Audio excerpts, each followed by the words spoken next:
Hello everyone, welcome back to my channel Priyanka Das. কোথায় যাচ্ছি বাবান? আমরা মাছিবাড়ি যাচ্ছি তো।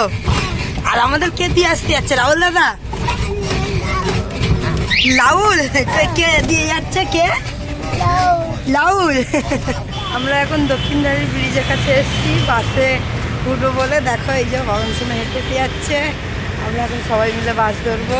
বাস স্ট্যান্ডে এসেছি। বাসে থেকে নেমে এখন আমরা অটোতে উঠেছি। জলপথ থেকে যাচ্ছি দিদিদের বাড়ির দিকে। আর তার মধ্যেখানে আমার মাদের বাড়ি পড়বে, বাবার সাথে দেখা হবে।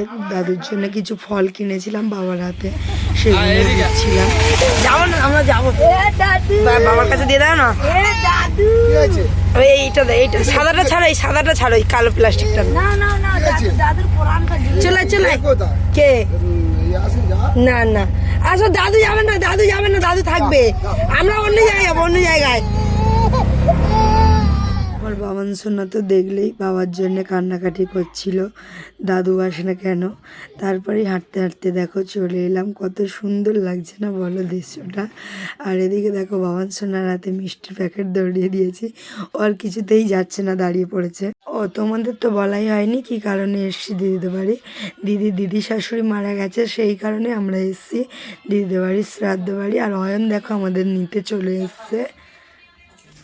আমরা এখন রোদের মধ্যে হেঁটে হেঁটে যাচ্ছি। দেখো চারিদিকে গাছপালা, কত সুন্দর লাগছে। দেখো এই হচ্ছে আমাদের দেশ আর কি, গ্রাম এলাকা। কত সুন্দর লাগছে দেখো দেখতে। আর এইদিকে দেখো বাবান সোনাকে সাইকেলে করে বসিয়ে নিয়ে যাওয়া হচ্ছে। চলো গিয়ে দেখা হচ্ছে দিদির বাড়ি। কি বাবান, খুব কষ্ট। এদিকে দেখো আমার মা ছুটে ছুটে আসছে, আমরা আসছি দেখে। আমরা তো হাঁটতে হাঁটতে চলেই এসছি। তোমরা ভাবছো আমার মেয়ে কিভাবে এলো, আমাদের সাথে তো আসেনি। হ্যাঁ, আমাদের সাথে আসেনি, ও পরীক্ষা হয়ে যেতে দিদার বাড়ি এসেছিলো ঘুরতে। সেখান থেকেই ও মার সাথে আর কি চলে এসছে আমার দিদির বাড়ি। আর এখন দেখো খুব আদর করছে ভাই বোনকে মিলে। দিদিদের ভলু, আমার দিদির ভলু।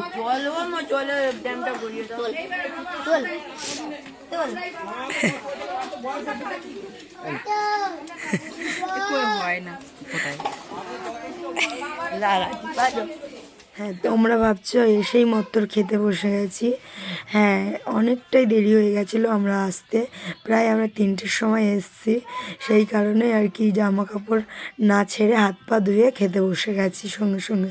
আর সত্যি আজকের দিনটা খুব স্পেশাল।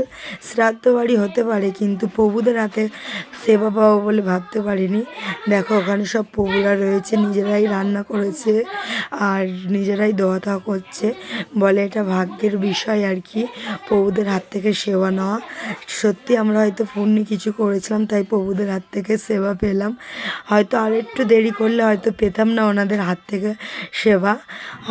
রান্নাটা পেতাম কিন্তু সেবাটা পেতাম না। তারপরে খেয়ে উঠে দেখো এদিকে ছাদের ওপরে উঠে গেছে অয়ন, এখানে পারছে ও। আমরা খাবো বলে। আর এদিকে সন্ধ্যেবেলা মাসির বৌমা সব চলে এসছে, এখন সবাই মিলে মুড়ি টুড়ি খাওয়া হচ্ছে। সবাই এখন মুড়ি টুড়ি খাওয়া হচ্ছে। হ্যাঁ, আমার মা তো মেয়ের বাড়ি একেবারে 1 সপ্তাহ আগে চলে এসছে, এসে গড হয়ে বসে রয়েছে। সবাই মিলে এখন গল্প টল্প করা হচ্ছে। যা আমাদের টেকো বাবু এই যে লুকিয়ে পড়ছে। দেখা হবে আবার অন্য কোনো ব্লকে। এখনকার মতন tata, bye bye, good night.